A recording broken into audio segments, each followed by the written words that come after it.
সালে ডিসেম্বর মাসে আশ্চর্যজনকভাবে ৩টি একাদশী পড়েছে।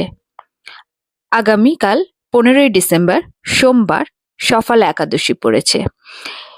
সোমবার একাদশী পড়লে তার মাহাত্ম্য অনেক গুণ বেড়ে যায়।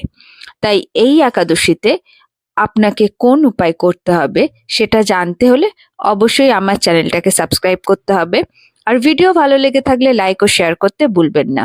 সফলা একাদশী আপনার জীবনে সফলতা এনে দেয়। একাদশী তিথি ভগবান বিষ্ণু ও মাতা লক্ষ্মীকে সমর্পিত থাকে। এই দিন ব্রত রাখলে, পূজা পাঠ করলে, দান করলে, মন্ত্র জপ করলে আপনার জীবনে আর্থিক সুখ শান্তি বৈভব মেলে। অনেক দিন ধরে কোনো কাজ আটকে আছে, তাও সম্পূর্ণ হয়ে যায়। পৌষ মাসের কৃষ্ণপক্ষের একাদশীকে সফলা একাদশী বলে। এই দিন ব্রত রাখলে ব্রতীর সমস্ত কাজ সফল হয়।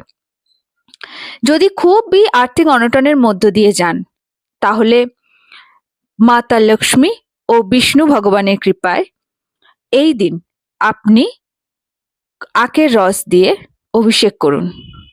যদি খুবই আর্থিক অনটনের মধ্য দিয়ে যান আর আপনি চান মাতা লক্ষ্মী ও ভগবান বিষ্ণুর কৃপায় ধন সম্পত্তি পেতে, তাহলে এই দিন আখের রস দিয়ে মাতা লক্ষ্মী ও ভগবান বিষ্ণুর অভিষেক করুন। এই দিন লক্ষ্মী সহস্রনাম, বিষ্ণু সহস্রনাম, শ্রী সূক্ত পাঠ করুন। মাতা তুলসীকে আখের রস নিবেদন করুন। আখের রস না থাকলে দুধ নিবেদন করুন। হলুদ ফুল অর্থাৎ গাঁদা ফুল নিবেদন করুন এবং হলুদ রঙের যে কোনো মিষ্টি ভগবানের পুজোয় ভোগ হিসেবে নিবেদন করুন। এই দিন ভগবান শিবকে আখের রস দিয়ে অভিষেক করুন এবং হলুদ ফুল নিবেদন করুন। আর শিব মন্দিরে ১০৮টি প্রদীপ জ্বেলে দিয়ে আসুন।